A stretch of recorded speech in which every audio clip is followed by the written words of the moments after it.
all hope, ye who enter here." These are the ominous words which Dante claims were engraved upon the gates of hell, as told in his seminal work, Inferno. If you've read my previous accounts, charting my own journey through hell, you'll realize that my experience was somewhat different to that of the famous 14th century Florentine poet. I never saw this sign or read the inscription, and the stark warning wasn't exactly accurate in my case. Dante and I have little in common. We both were unfortunate enough to find ourselves trapped in hell and needed to be guided through all 9 circles in order to escape. That's where the similarities end, however. By most accounts, Dante was a respected figure, a famed poet and righteous man. None of these descriptions apply to me. After hearing my story, you'll realize that I didn't have a good start in life. My childhood was chaotic, and early tragedies nearly broke me, resulting in my descent into violent crime. On each level of hell I visited, I was confronted by a ghost from my past, all bringing back painful memories of loss and shame. It's debatable whether I was to blame for some of the tragedies during my childhood, particularly given the lack of any responsible adult role models in my early years. However, the sins I committed in my later life are inexcusable, and sadly, my worst crimes did come back to haunt me during my descent through the 8th and 9th levels. You will learn my worst secrets during this 4th and final part of my hellish odyssey. You may well judge me, and I won't blame you. Perhaps I did deserve to suffer the fates of the damned and share the suffering I was forced to witness. And when the devil taunted me on level 7, I'll confess that I did just about lose all hope. The protection offered by my enigmatic guide had faded, and now I was at Satan's mercy. I felt certain there would be a final confrontation once we reached the lowest circle of hell, and we would surely lose. But my bleak assessment wasn't entirely accurate. There is always a glimmer of hope, even in the darkest corners of the underworld. And I am one of the lucky ones who got a second chance. I may not be fully redeemed in the eyes of God, but at least I've been granted the opportunity to make amends. And there will be a meaning to my eternal existence that was so lacking in my mortal life. But I'm getting ahead of myself. Let me begin where I left off. At the end of level 7, you'll recall that my guide and I were sucked into a vortex, pulled down to an uncertain fate as we were forced to listen to the devil's hateful laughter and taunts. There was a swirl of chaos before everything went black, and the next thing I remember was being shaken awake by the long-suffering attendant. I felt groggy as I glanced up at the old man, noting how the spark in his eyes hadn't quite extinguished. He'd been on death's door during our arduous trek through level 7, but appeared to have summoned an inner strength. He helped me to my feet as I got myself together and surveyed our surroundings. We stood in front of what I can only describe as a massive crater in the desert floor, a gaping hole in the ground that must have been several miles in diameter. We were at the very edge of the precipice, facing a steep drop. I didn't want to look into that hellish void because I knew whatever was down there wouldn't be good, but the attendant guided me to the very edge and prompted me to see what lay below. What I saw was a vast cavern, many hundreds of feet deep and shaped like a funnel, with circular ledges descending down to what looked like a body of water or ice at the bottom. The cavern was dark and deep, but I could observe people or beings moving on each ledge, and I heard god-awful screams as thousands of damned souls cried out in pain and fear. Level 8, Fraud, my guide explained, his voice weary and croaky, also known as Malbolge. It consists of 10 bulges or ditches, each holding a separate class of sinner and administering a unique form of punishment. As the very bottom is level 9, our final destination. I shuddered as I tried to come to terms with what I'd been told.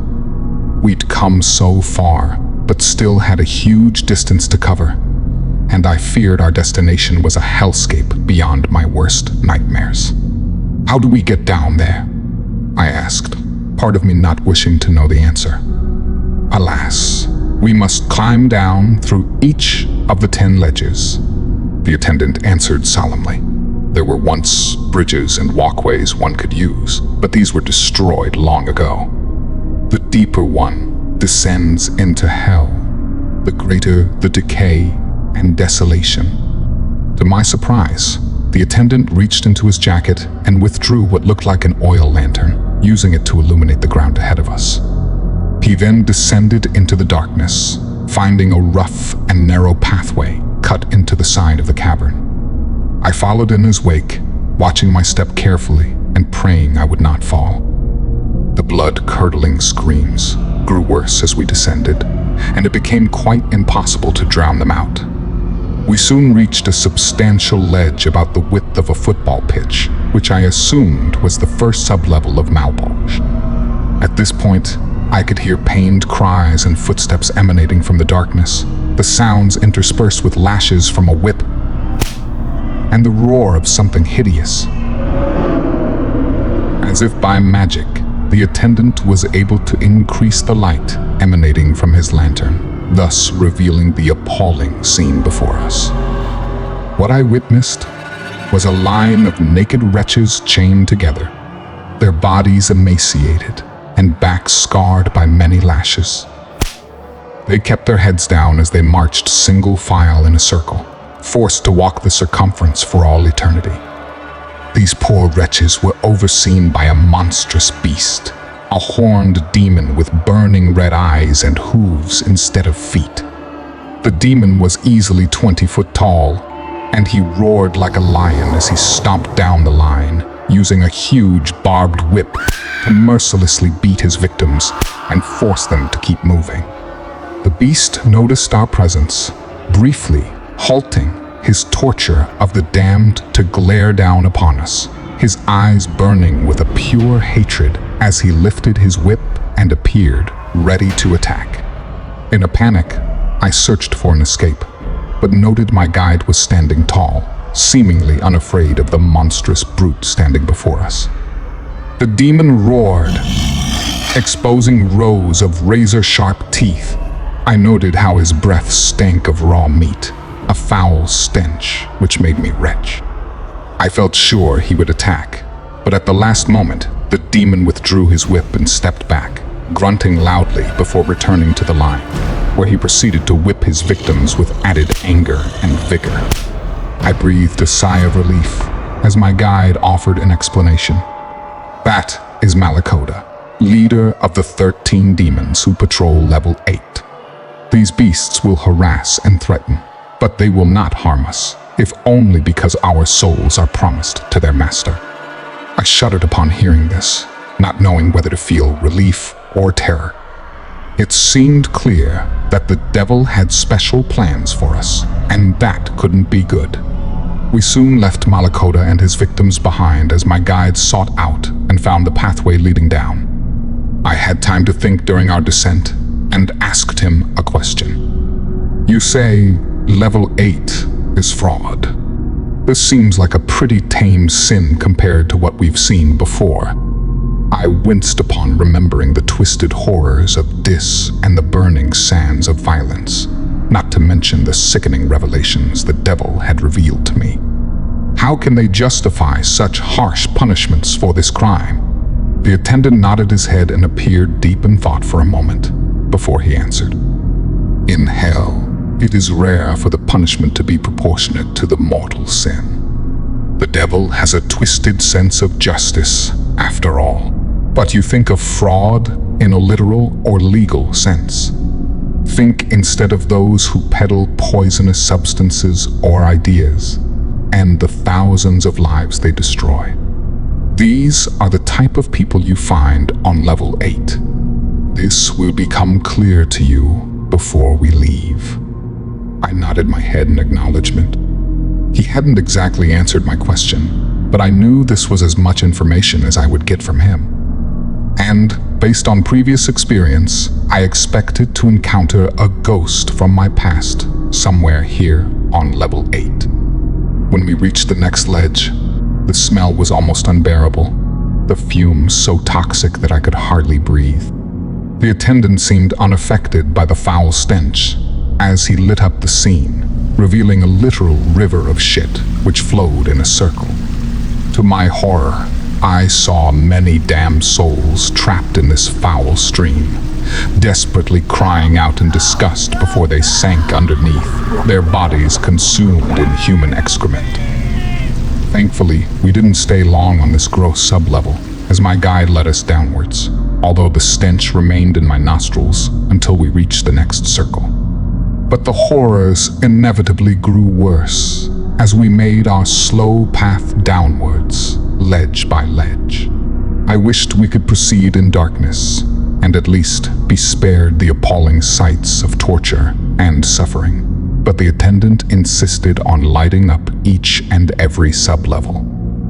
It was as if he wanted me to witness all the horrors in their entirety, to soak in the brutal cruelty inflicted by the minions of hell and the vile and twisted worlds they'd created.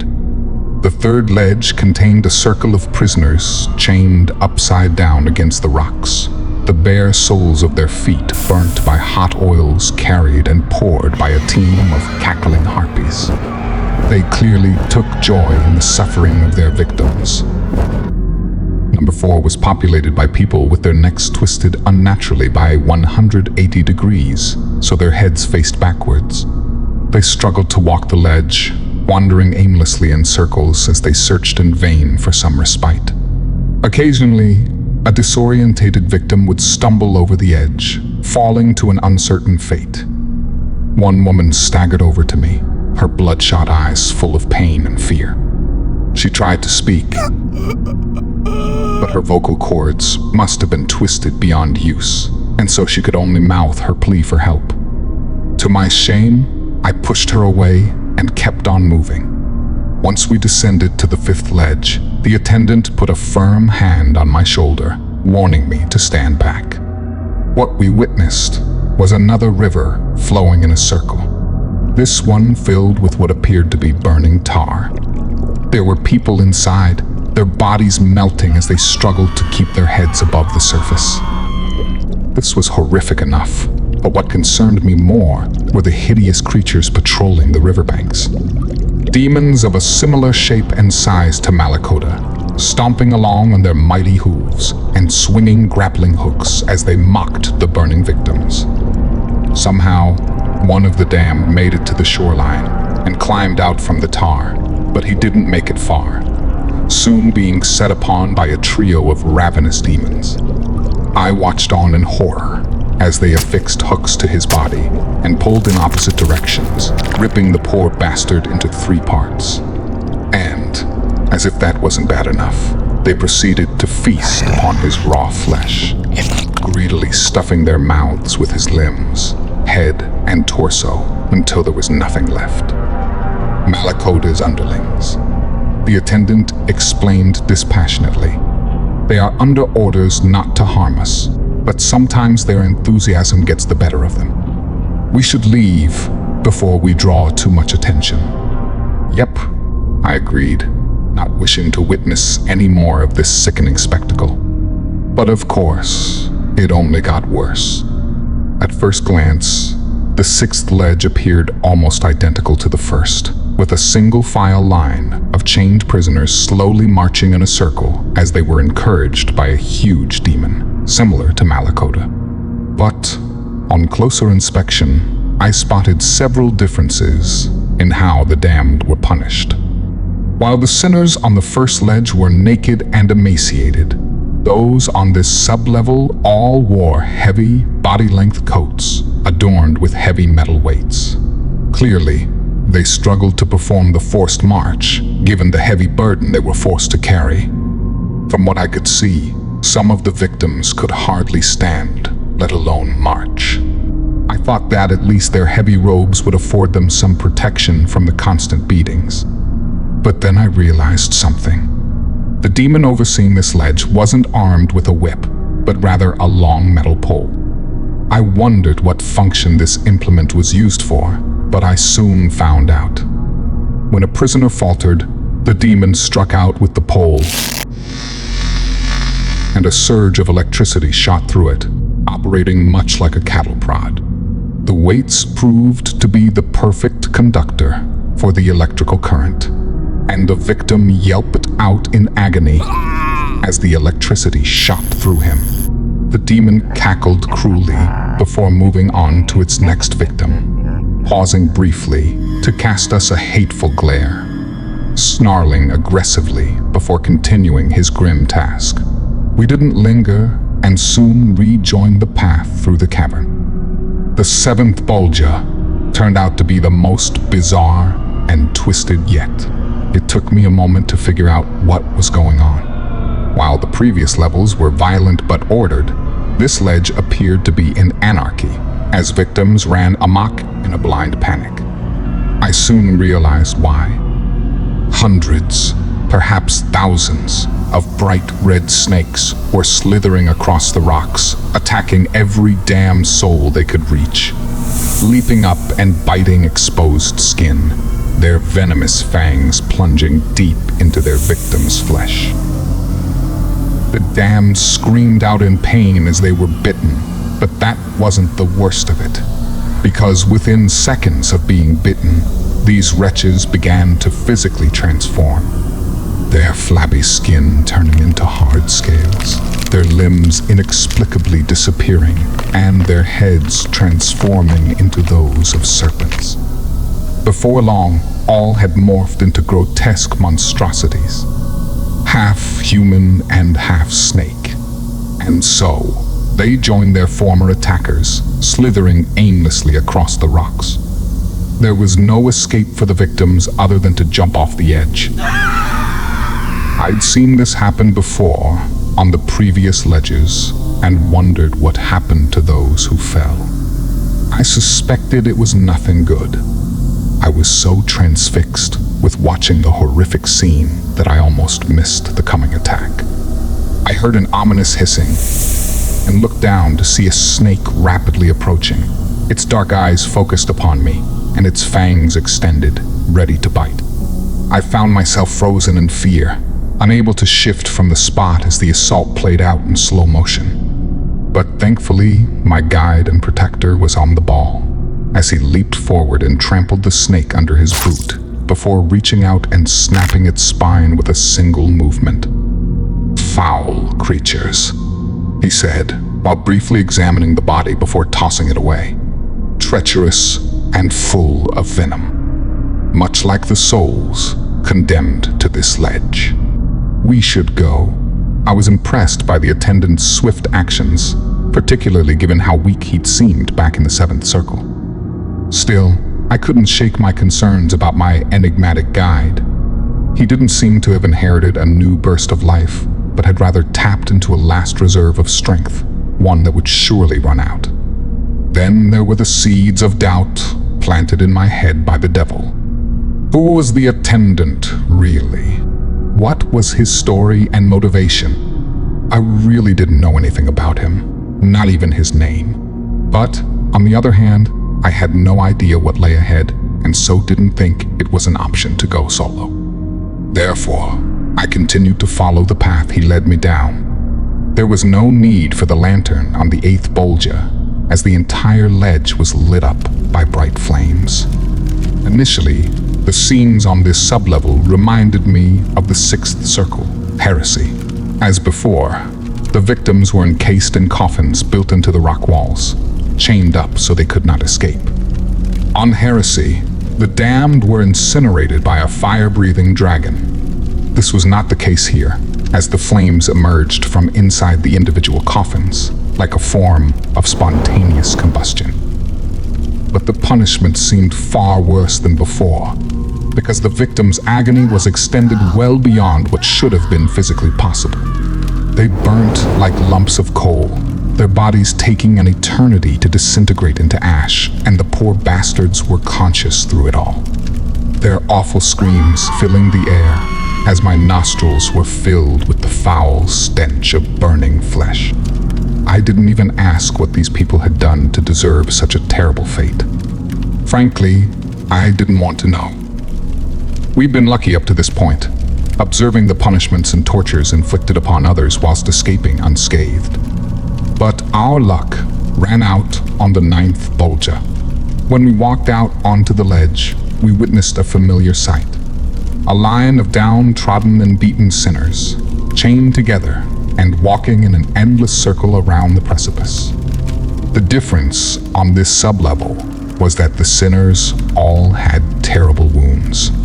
Deep cuts in their skin and chunks of their flesh cut off.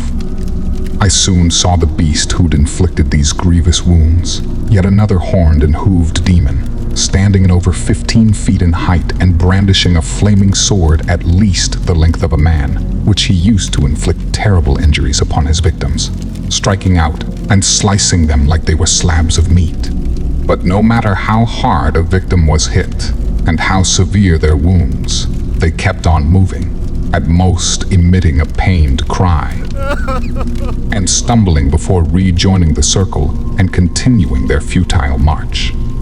At first, the scene appeared to be nothing more than another sickening sight to add to the menagerie of torture and suffering we'd already witnessed, but the situation soon took a turn for the worse.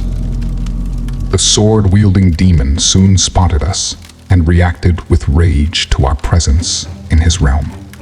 I watched with concern as his eyes burned with fury, and he roared, advancing upon us with his sword raised. I remembered what the attendant had said, that the demons on this level wouldn't harm us because we were promised to their master. But clearly, this son of a bitch hadn't gotten the memo. He charged at us, roaring louder as he swung his mighty sword. As always, the attendant stepped forward, showing no fear as he stood his ground and confronted his attacker. I was sure he'd pull something out of the bag at the last moment and produce some magic trick to halt the demon's attack, but his luck ran out. The demon sliced downwards with his sword, seeking to cut his victim in half. Fortunately, the attendant moved at the last possible second, falling backwards as the sword came down. I don't know what came over me in that moment, but I experienced a surge of adrenaline as I rushed forward, putting myself between the attacker and his victim. I glared up at the beast, meeting his hateful gaze and screaming out in defiant anger. "Leave him alone, you ugly motherfucker." I didn't expect my rash words to do any good, but surprisingly, the demon seemed shaken by them. His eyes widened and his sword dropped, and he snarled at me before retreating, returning to his work in tormenting the trapped souls. I couldn't believe my ruse had worked, so stood there in astonishment for a moment, before the attendant's pained groans brought me back to reality. Running back, I kneeled down to be by his side and examine his wounds. The demon hadn't succeeded in chopping my friend in half, but he had inflicted a nasty wound from his chin to his abdomen, a cut not so deep to be immediately fatal, but certainly serious enough to disable the old man. But to my surprise, the attendant actually smiled as he looked up at me and whispered words of encouragement. "You did well, my friend," he said. "Your choice of language was rather crude, but it had the desired effect." I didn't dwell on what he said, instead examining the man's wound. "You can't go on like this," I stated. "But I must," the attendant replied. "We are so close, and soon my burden will be lifted. Now please, help me to my feet."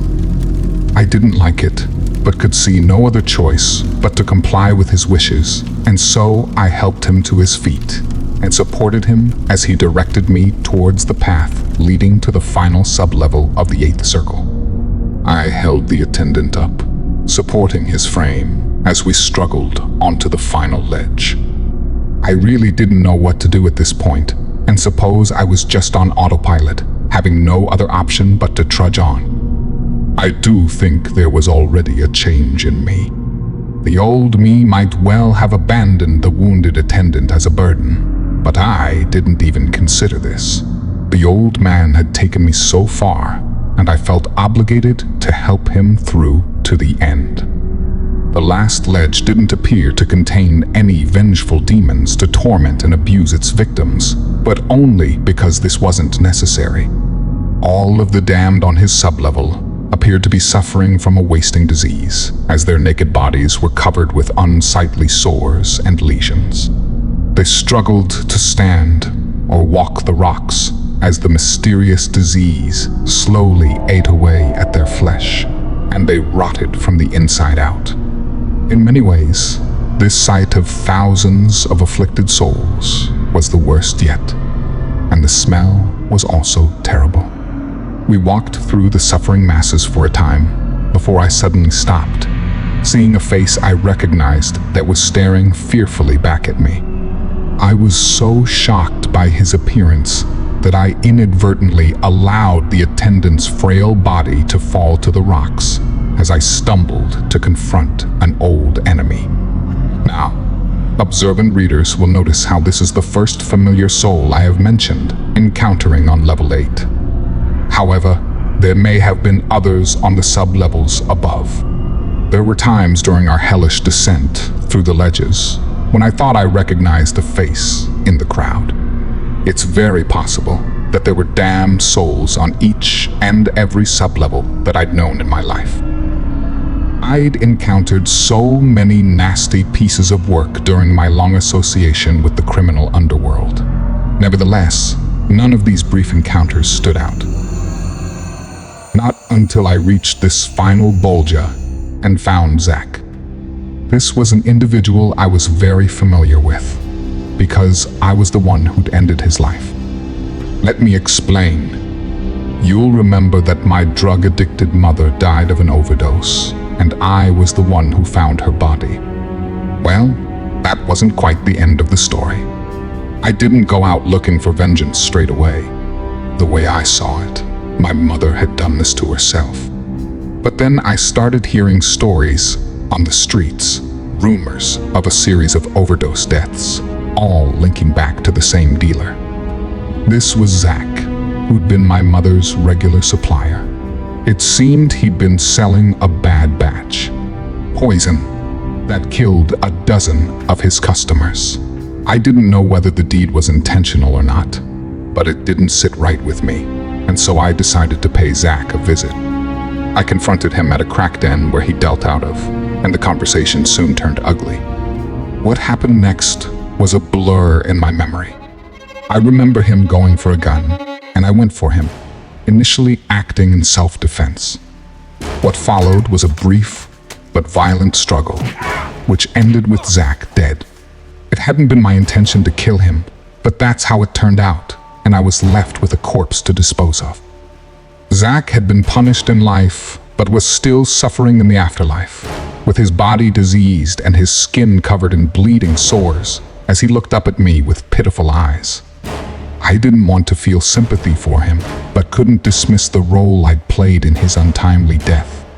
This was the first time I'd killed anyone, and that's something you can never take back.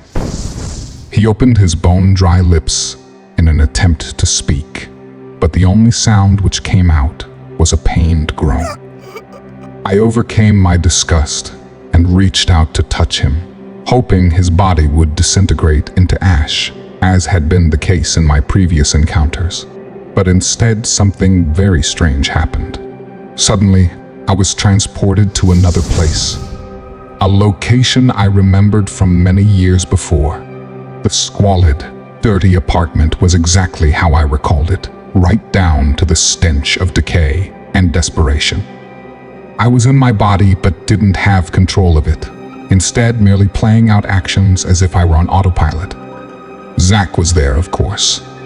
His reaction upon seeing me was one of fear and panic as he ran back into the apartment to retrieve a pistol. I moved instinctively, diving and tackling him to the ground before he reached the gun. A desperate struggle followed, but I soon triumphed, pinning Zach down on the filthy floor with my hands wrapped around his throat. I didn't want to repeat my past mistake and would have done anything to stop the savage attack, but I no longer had control and could only watch as my rough hands applied immense pressure against Zach's throat, slowly strangling the life out of him until he stopped breathing and the light behind his eyes extinguished. Next came a moment of panic as I realized what I had done. But soon I formulated a plan, dragging Zach's limp body into the bathtub and using a hacksaw to chop him up into pieces, which were easier to dispose of. When the foul deed was done, I found myself transported back to the 8th circle, my hands covered in blood as I looked down upon Zach's dismembered corpse. To my horror, I saw his decapitated head sitting upon a blood-stained rock and noted how his eyes continued to blink and his mouth opened and closed as he made a futile attempt to speak. I turned away in disgust and shame, only to find myself confronted by our nemesis, the devil, once again taking on a vaguely human form as he glared down on me with malicious and almost lustful eyes. "This is the moment when I knew I had you," he exclaimed gleefully. "The point of no return. You lost your soul the moment you throttled that bastard, condemning yourself to an eternity in my kingdom." I lowered my head as tears welled up in my eyes. Surely he was correct, but the attendant still had something to say. "You've jumped the gun, Lucifer," he proclaimed. "This isn't over, and you haven't won yet." The devil laughed sarcastically before he replied, "Yes, indeed, my old friend. Traditions are important, and the rules must be followed. Still one level to go. I shall wait a little longer to claim my prize. Gentlemen, I look forward to seeing you both real soon on level 9. With that, the devil suddenly vanished, and an elevator appeared in his place. There was only one place left to go. Down to meet my destiny. A lot of emotions went through my head during that short descent down to the final level. Fear, anger, shame, but also a strange feeling of calm resignation. I had a good idea of what awaited me in the 9th circle.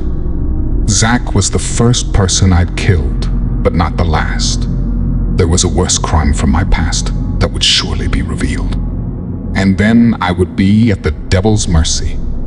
I looked to my stricken guide as he bled inside the lift, his face turning pale as his life force slowly drained away. The poor man could hardly walk, let alone protect me. And perhaps this was the way it should be. Maybe I deserved the fate which awaited me. One thing was for sure. By this stage, in my hellish journey, I was both physically and mentally drained and felt resigned to whatever lay ahead.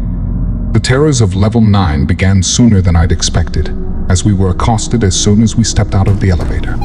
The first thing that hit me when the doors opened was the extreme cold, an icy chill unlike anything I'd experienced on the previous levels.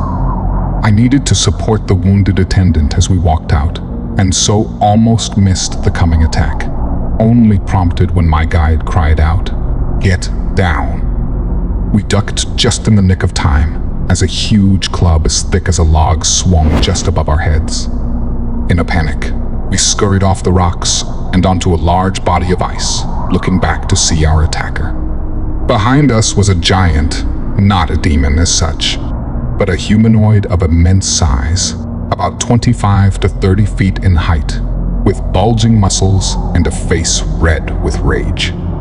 I watched with concern as he swung out with his improvised weapon, but thankfully, we were now beyond his reach.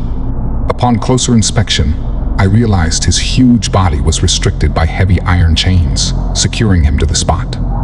The giant roared in angry frustration, but had missed his opportunity to crush us. Ugly, And dumb brutes, the attendant said, as he struggled to speak due to his pain. They guard the entrance to the 9th circle, but cannot pursue us. We turned our backs on the chained beast and looked ahead. Level 9. Treachery, my guide confirmed, otherwise known as cositis. The final stop on our journey. Our fates will be decided here, one way or another. I gazed out onto a vast frozen lake, a surface of blue ice that would almost have been beautiful had it not been for the horrific setting. As we cautiously walked across the thick ice, I looked down to see the damned souls trapped underneath. Naked bodies frozen solid and unable to move, but somehow still alive, their eyes following us as we walked over their icy graves. Here dwell the worst traitors and human monsters of all time, the attendant explained. They live alongside the worst traitor of all, the angel who rebelled against God and was cast out of heaven to live his eternal existence in shameful exile. I didn't need to ask who he was referring to, but the Lord of Hell wasn't quite ready to see me. He had one last surprise to spring before our final confrontation. We struggled along for some time across the freezing ice before I saw him. At a distance, I could see an elderly man with white hair, a cruel smile, and piercing eyes. Only his head and shoulders were visible, as the rest of his body was below the ice, meaning he couldn't move from his frozen tomb. He was still conscious, however, following my progress with his predatory eyes and opening his blue lips to speak. Well, look who's finally shown his face. It's been a long time, kid, but I'm sure you still remember me. I did, of course. This was the man who'd condemned my soul, making me commit a heinous act that could never be forgiven. His name was Angelo, but this man was no angel. In fact, he'd been a gangster while alive, a mob boss who ruled over the criminal fraternity in my home city with an iron fist. Angelo's organization controlled everything, including gambling, extortion, drugs, and prostitution. They called him the Butcher, and he was said to be responsible for dozens of murders over the years, either committed by his own hands or on his orders. But, despite his long criminal history, Angelo had never spent a day in prison.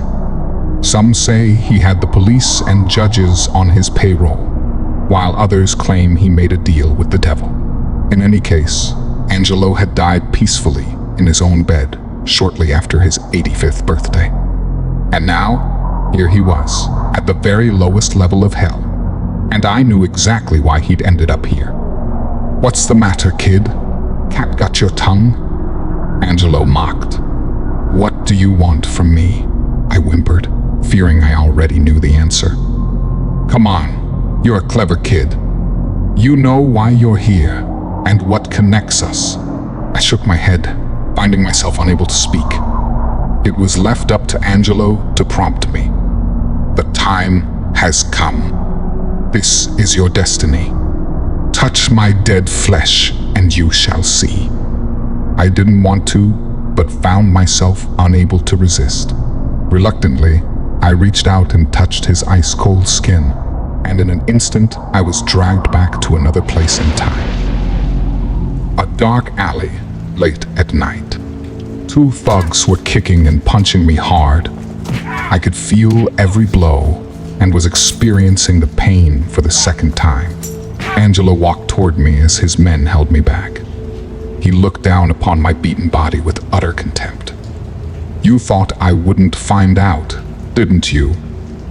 The cops might not know who killed Zach, but I do. That son of a bitch was one of my top earners, and you took him out. Now you've got to pay." I shuddered as the pain shot through me, and my whole body shook as I begged for my life. Angelo laughed cruelly as he delivered his final verdict. "Relax, kid. It's your lucky day. I've got a way out for you. One little job, and your debt's paid off." I didn't like the sound of this, but was desperate and scared. "What do you want me to do?" I asked meekly. Angelo's smile wavered, and the expression on his face turned deadly serious. "There's someone causing problems for my organization. He's a real thorn in my side. I need him taken care of." I gulped in dismay. It was clear what Angelo meant. But why would he ask me to kill a man? Why me, when he had a whole army of hitmen at his disposal? I soon got my answer. The gangster pulled a photograph from his jacket pocket and held it up to the light so I could see. "You recognize him?" he asked. I nodded my head in the affirmative, so shocked that I couldn't speak. The man in the picture was Angelo's brother. He wanted his own flesh and blood dead and had blackmailed me into doing the hit. Suddenly, I was pushed forward in time as I stormed into a seedy drinking den with a machine pistol in hand. My target was sat at the bar, inebriated after a night of heavy drinking. His bodyguard sat beside him and was more alert, going for his gun as soon as he saw me. But I had the drop on them both, firing my weapon on automatic and pumping both men full of rounds, watching in shocked awe as the bullets cut them to shreds. Their bodies fell to the blood-stained floor like lifeless rag dolls, their eyes dead and mouths wide open, as if they were screaming all the way to hell. I paused for a second, surveying my grim handiwork, but then I saw her. A young barmaid, perhaps in her early 20s. Blonde-haired and blue-eyed, her face was frozen in shock and terror. I met her gaze and realized what I had to do. She'd seen my face, and there could be no witnesses.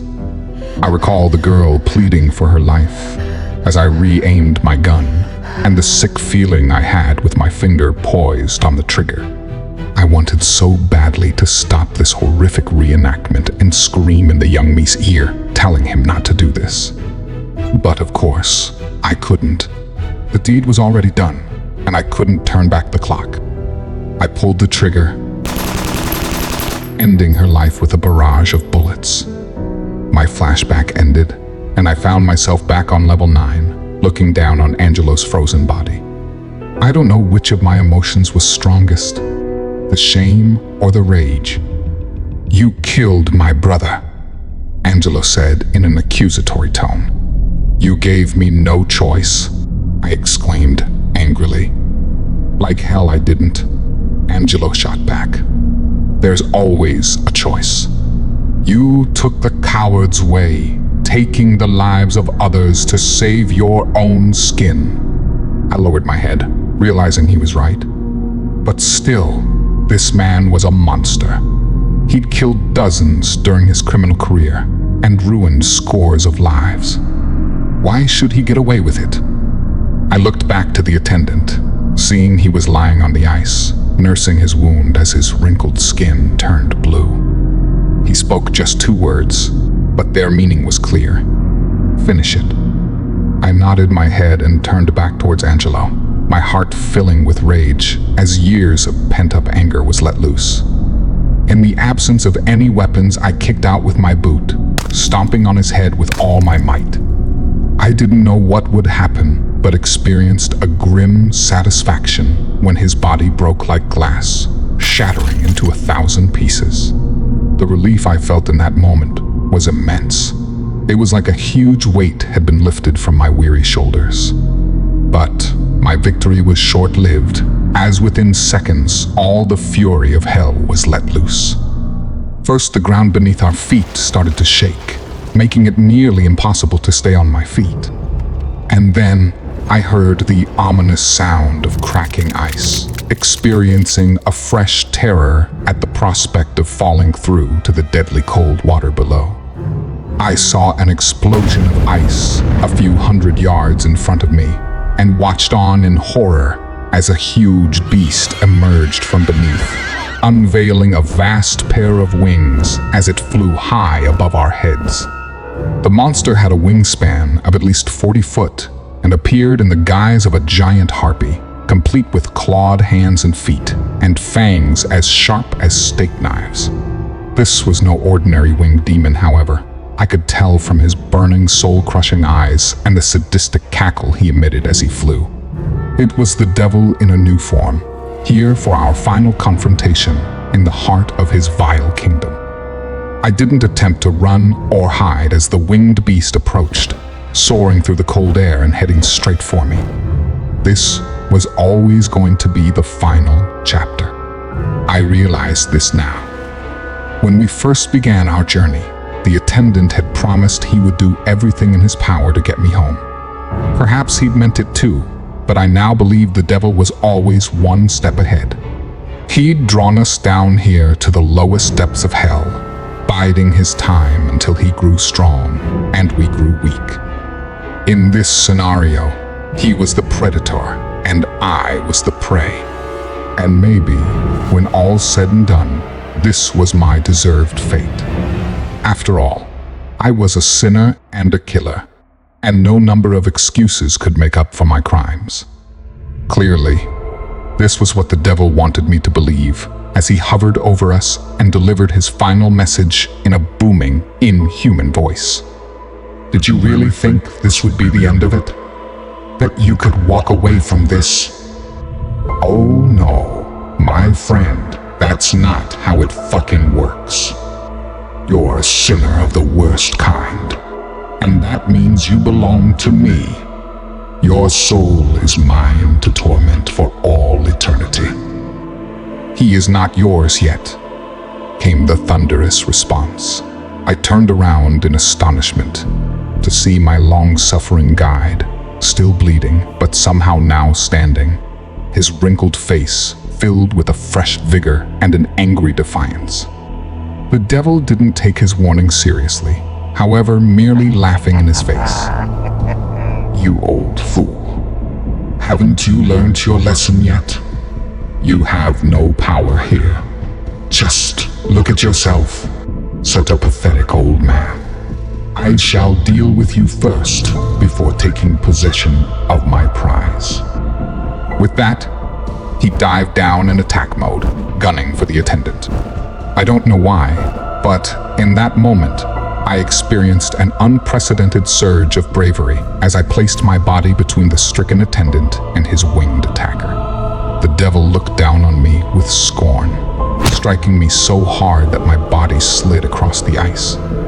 I will deal with you later, he exclaimed, before once again turning his attentions towards the attendant. I lay on the ice, still winded from the blow, and unable to intervene as Satan swooped down and grabbed hold of my guide with his sharp claws, digging them into his vulnerable flesh as he ascended. I saw him glare into the attendant's eyes, savoring his enemy's suffering before he delivered the killer blow. But just as it seemed that all hope was lost, something extraordinary occurred.